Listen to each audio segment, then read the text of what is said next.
mundo desde el aire. Maine, Estados Unidos.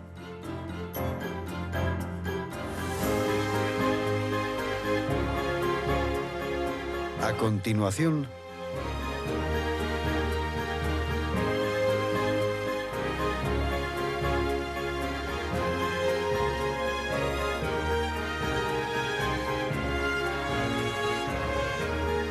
del faro West Cody al monte Katahdin. Nuestro viaje comienza en el faro de West Cody Head, la estructura más oriental de Estados Unidos. Una de las estampas más conocidas de Maine son las miles de hectáreas de campos de arándanos silvestres que crecen en terrenos de matorral cercanos a bosques de pinos. Bar Harbor fue descubierto a mediados del siglo XIX por artistas y en 10 años los industriales comenzaron a construir casas de verano a lo largo de su costa. Sobre el río Penobscot se encuentra Narrows Bridge and Observatory, el primer puente mirador de Estados Unidos y el más alto del mundo. Río arriba se sitúa Bangor, fundada a mediados del siglo XIX gracias a las industrias maderera y naval. Nuestro destino final será el monte Katahdin, el más alto del estado y ubicado en el vasto parque estatal de Baxter.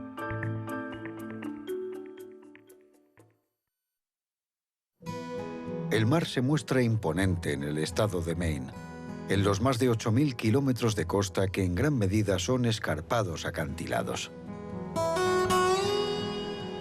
El extremo noreste del estado está escasamente poblado.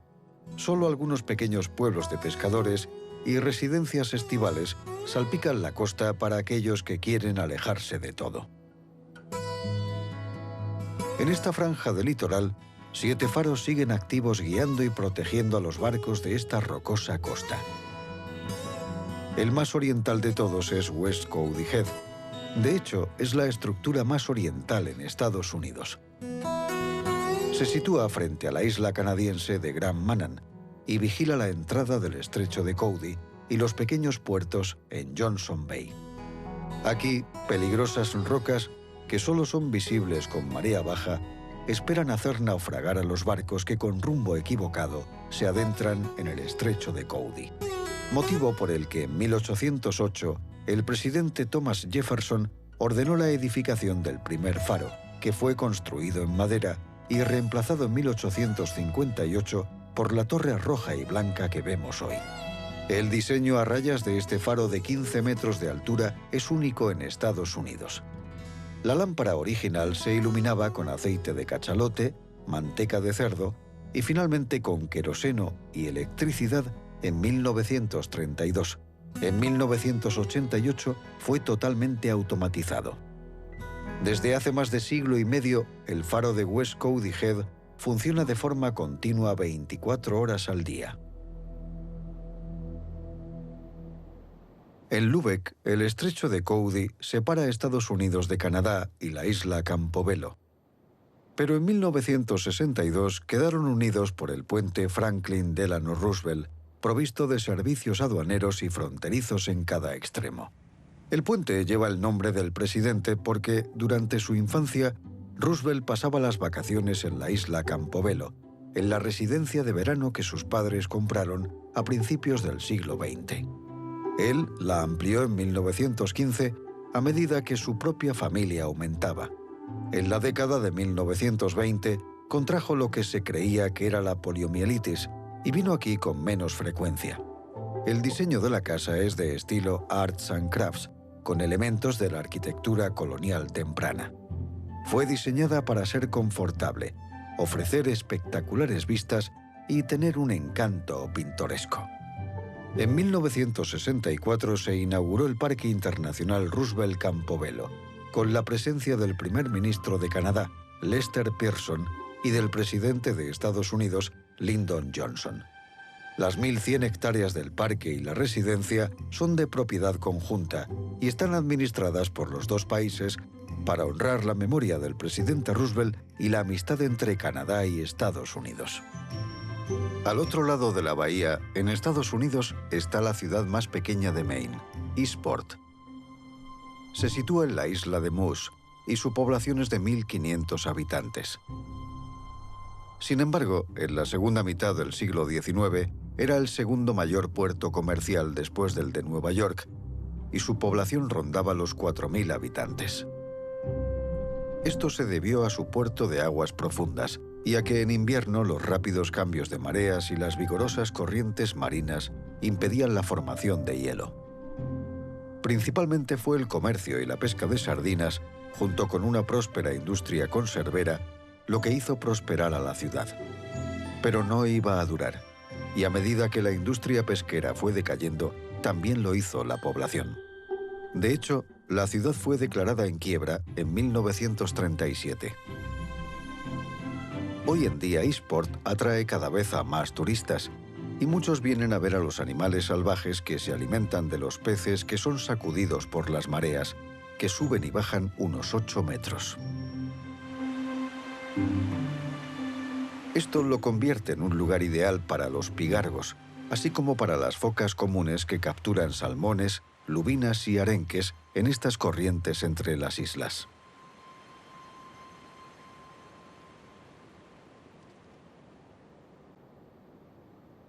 De vuelta en la costa, encontramos uno de los muchos pequeños pueblos pesqueros, Cutler, a orillas del Little River y con unos 500 habitantes. En la entrada del puerto se encuentra Little River Island y su también pintoresco faro. Maine es conocido como el estado de los faros, y son parte importante de su historia, así como también algunos de los edificios más fotografiados en Estados Unidos. En el faro Little River, conservado por la American Lighthouse Foundation, los visitantes pueden pasar la noche en la casa del farero, construida en 1888. También pueden subir a la torre de 11 metros y disfrutar de las espectaculares vistas y tal vez del vuelo de los pigargos. La torre y la vivienda fueron restauradas en 2001 a través de la fundación y el faro volvió a encenderse tras 26 años de oscuridad. Al otro lado de la bahía, frente a Cutler, se encuentra la estación naval Cutler y el transmisor VLF de la Armada de Estados Unidos. VLF es la sigla en inglés de frecuencia extremadamente baja, y la estación, construida en 1960, proporciona comunicación unidireccional a los submarinos de la flota atlántica de la Marina estadounidense, tanto en superficie como sumergidos. Es uno de los transmisores de radio más potentes del mundo. Al igual que con todas las estaciones VLF, el transmisor tiene una anchura de banda muy pequeña, por lo que no puede transmitir voz, sino solo mensajes de texto codificados a baja velocidad. Por razones operativas, el sistema de antenas tiene que funcionar las 24 horas del día durante todo el año, por lo que tanto su mantenimiento como las mejoras deben planificarse cuidadosamente. Frente a la estación naval se encuentra Cross Island y una piscifactoría de salmón. Es una de las muchas a lo largo de la costa de Maine. La piscicultura comenzó en los años 60 con Noruega a la cabeza. El proceso se organiza en 2 etapas, a veces denominadas del huevo al plato. Primero, los salmones nacen de los huevos y se crían en tanques de agua dulce. Cuando tienen entre 12 y 18 meses de edad, los salmones juveniles, llamados esguines, son transferidos a jaulas flotantes ancladas en caletas protegidas, como aquí, en la bahía de Macayas. Una jaula grande puede contener hasta 90.000 peces. En ellas se les alimenta con pienso granulado entre 12 y 24 meses antes de ser recolectados. Los métodos modernos de recolección están cambiando hacia la transferencia del salmón vivo en los denominados buques vivero a la planta de procesamiento. El resultado es una calidad superior del producto, además de un procesamiento más humano. Esta es una de las imágenes típicas del nordeste de Maine, los campos de arándanos salvajes en flor. Maine cuenta con 18.000 hectáreas de arándanos silvestres que crecen de forma natural en campos y matorrales alrededor de bosques de pinos. A lo largo de los siglos, las plantas se han adaptado a los suelos naturalmente ácidos y poco fértiles de la zona y a los duros inviernos. En primavera, miles de personas vienen aquí para maravillarse y fotografiar esta colorida exhibición. Los arándanos silvestres ocupan un lugar especial en la historia agrícola de Maine, que se remonta siglos atrás con los primeros nativos americanos. Fueron los primeros en utilizar las pequeñas bayas azules, tanto frescas como secas, por su sabor y propiedades nutricionales y curativas. Pero no fue hasta la década de 1840 cuando los arándanos silvestres se cosecharon por primera vez de forma comercial. Después de la cosecha, las plantas se siegan o se queman.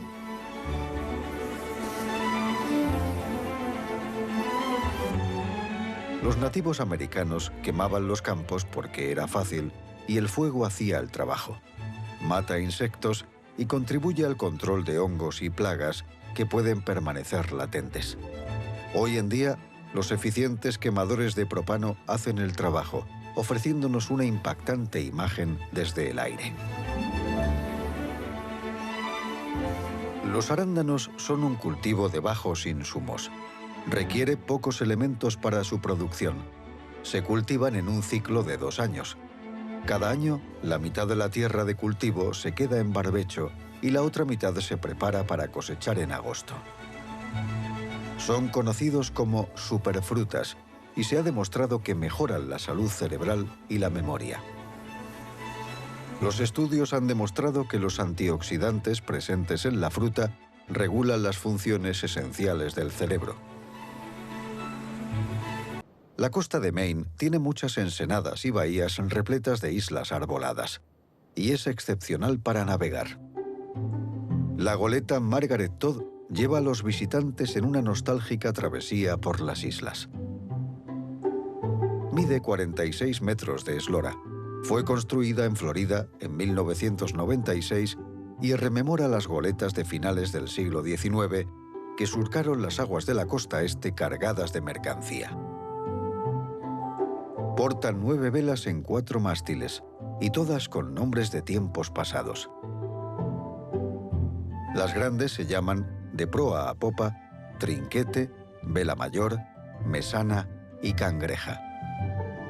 Y en el bauprés, el petifoque, el foque y el contrafoque.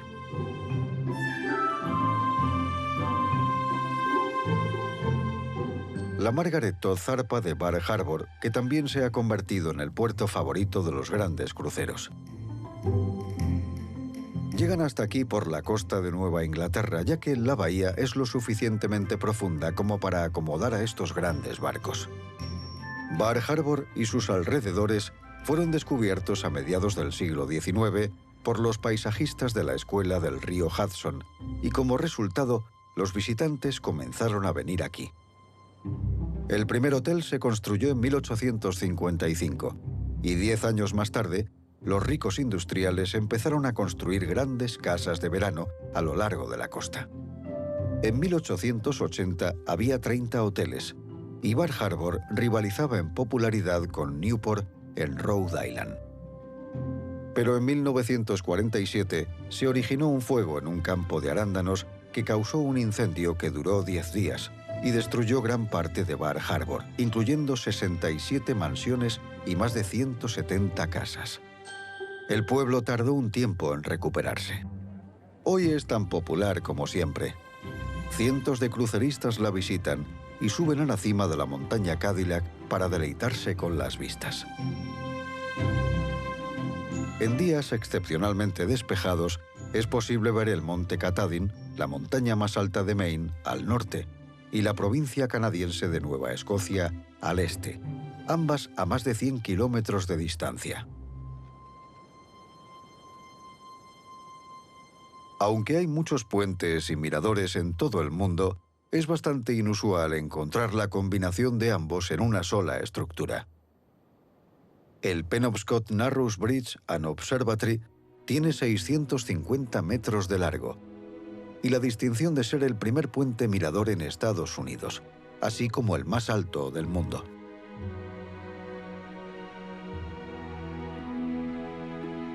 Un ascensor lleva a los visitantes a los 128 metros de altura de la sala de observación, desde donde las vistas del puente, del río y de la bahía son espectaculares.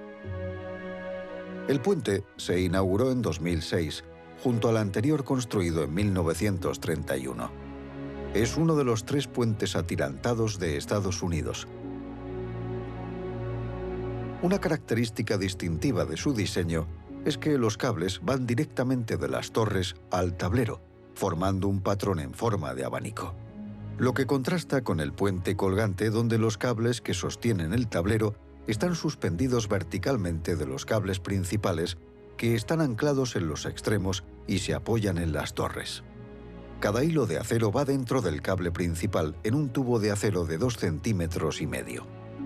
Cada hilo actúa de forma independiente, lo que permite su retirada, inspección y sustitución. Desde el puente, las vistas del histórico Fort Knox también son espléndidas. Es una de las fortificaciones mejor conservadas de la costa de Nueva Inglaterra. Construido entre 1844 y 1869, fue el primer fuerte de Maine construido enteramente de granito. La mayoría de los fuertes anteriores se construyeron con madera, tierra y piedra, así que como ejemplo casi intacto de fortificación costera de granito de mediados del siglo XIX, fue declarado Monumento Histórico Nacional en 1970. Fue construido como resultado del sentimiento antibritánico en Maine, después de que sufriera 2 derrotas navales.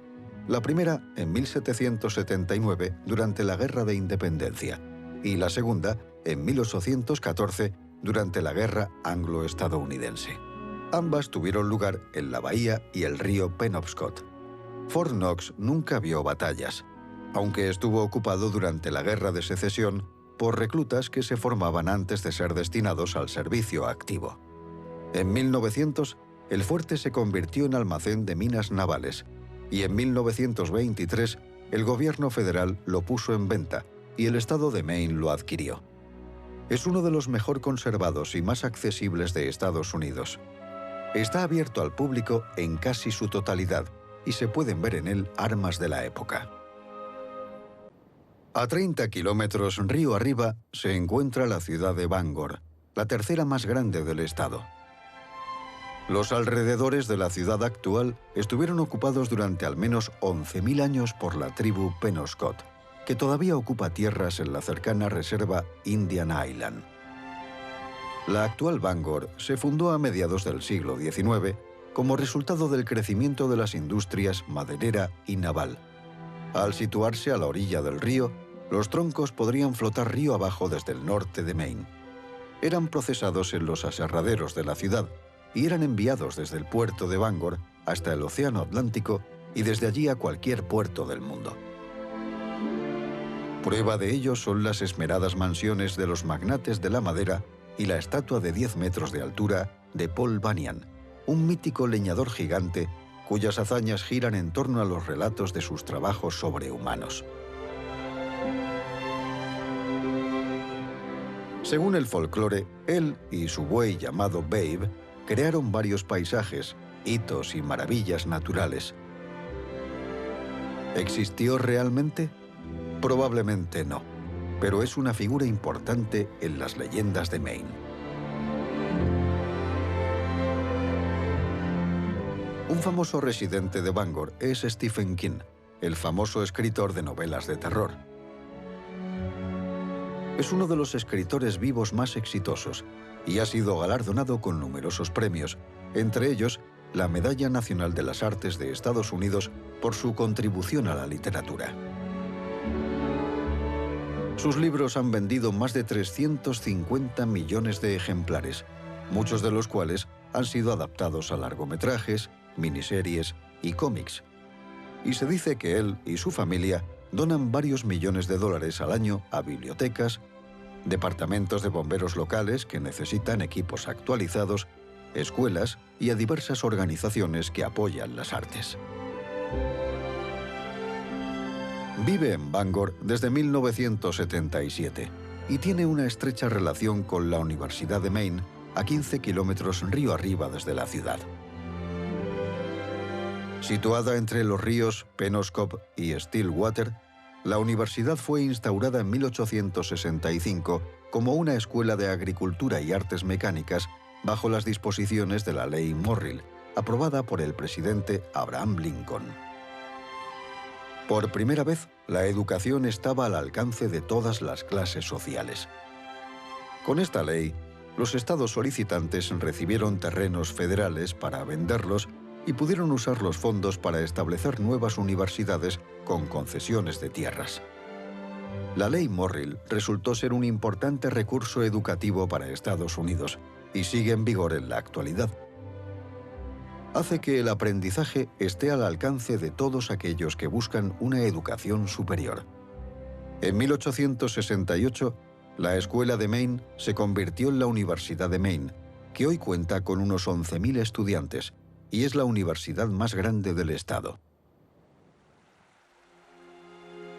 A principios del siglo XVIII, el río Penobscot era abundante en peces migratorios. Entre ellos se encontraban los sábalos y los arenques, pero quizás el más conocido de todos sea el salmón del Atlántico. Esto propició una industria próspera, pero en 1830 se construyeron presas con fines energéticos que impedían que los peces llegaran a sus zonas de reproducción, y la población de peces desapareció casi por completo. Pero en 2004, después de años de negociaciones, Penobscot River Restoration Trust llegó finalmente a un acuerdo con todas las partes interesadas para reintroducir los peces en el río. En 2012 se derribó la presa Great Works del centro histórico y al año siguiente la presa Basie. En las que quedaron en pie, construyeron pasos mejorados para los peces y aumentaron la producción de energía para compensar las presas perdidas. Los peces están regresando en gran número y el proyecto ha sido reconocido como uno de los más innovadores en reintroducción ecológica del país. Proseguimos hacia el norte y el paisaje da paso a vastas áreas boscosas. Vale la pena señalar que algo menos del 90% del terreno total de Maine contribuye a la industria maderera. Desde la llegada de los primeros europeos, los árboles de Maine se han transformado en mástiles y materiales para construir barcos, así como viviendas y otras estructuras. Y en el siglo XIX, la industria de la pulpa y el papel crecía con rapidez.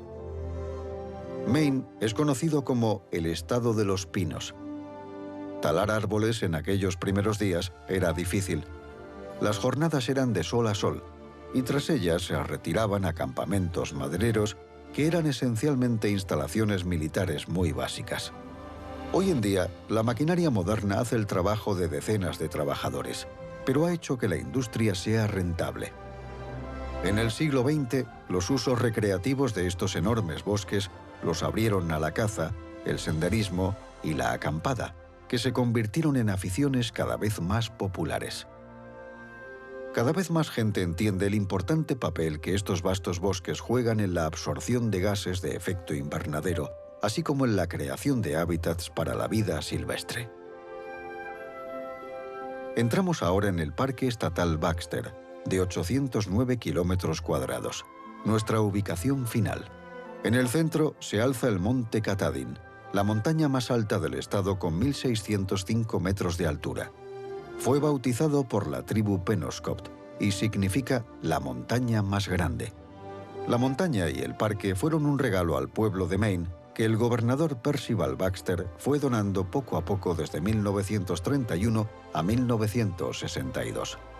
Su acceso y su uso están estrictamente regulados de acuerdo con el deseo del gobernador de mantener el parque salvaje para siempre. Cuando lo regaló, escribió: «El hombre nace para morir. Su obra dura poco. Los edificios se desmoronan, los monumentos se deterioran, la riqueza desaparece. Pero Katahdin, en todo su esplendor, será siempre la montaña del pueblo de Maine». Con el paso de los años, servirá de inspiración para los hombres y las mujeres de este estado. Un lugar perfecto donde concluir este vuelo.